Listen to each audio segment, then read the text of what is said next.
Drew, in all your travels, you've done so much. What do you recollect about Miami and South Florida?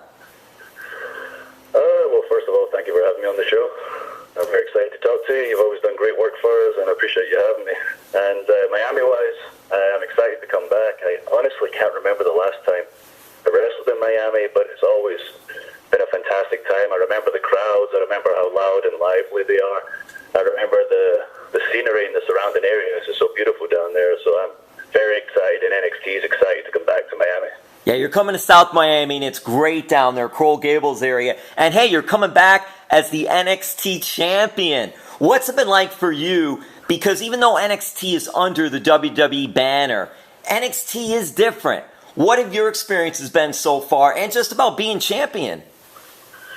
I've honestly not had a minute to process anything. It's just been go, go, go. If I'm not traveling or doing one of the shows, I'm being jumped by the Undisputed Era. So it's been pretty crazy. I've not had the chance to really wrap my head around it, but it's been a whirlwind. It's been fantastic.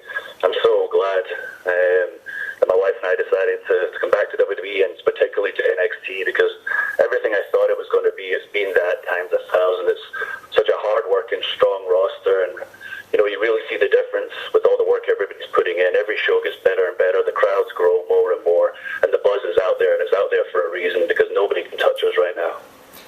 Drew, how did you get your second chance with WWE? And you talked about you and your wife talking about it. How easy or difficult of a process was it for you? It was, pretty easy. The past few years, I've literally been nonstop. I set out on a mission just to show the world what I could do, who Drew McIntyre really was, and I got some great opportunities, and it came to a point where I was a free agent, and I had a couple of offers on the table, and my wife and I just had to weigh up the options. But I'd always said, and I think everybody always knew, I'd come back home eventually, and I had the thought in the back of my mind, this is where I'm going to come, and it's been the thought in the back of my mind for about 2 years to that point. And once the conversation with William Regal, who's one of my mentors, and then a conversation with Triple H himself, my mind was more than made up. It was made up already, but they pretty much sold me on it, and I'm so glad I made that decision, because ever since I've came in, my career just went to the next level. I'm happier than I've ever been, and things are just the way they're meant to be. And when you're involved in something like that and doing something like that, before all this, before talking to WWE and you're going through the process and you're wrestling at different places, did you think that this may not happen? That you might not be able to come back? Because it's not easy getting a second chance at places. Honestly, it didn't consume my thoughts.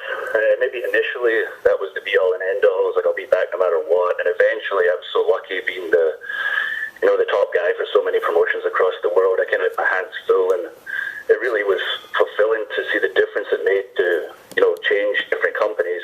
WWE is such a machine; it's going to keep going no matter what. And different people can make a little difference, but the name makes the difference.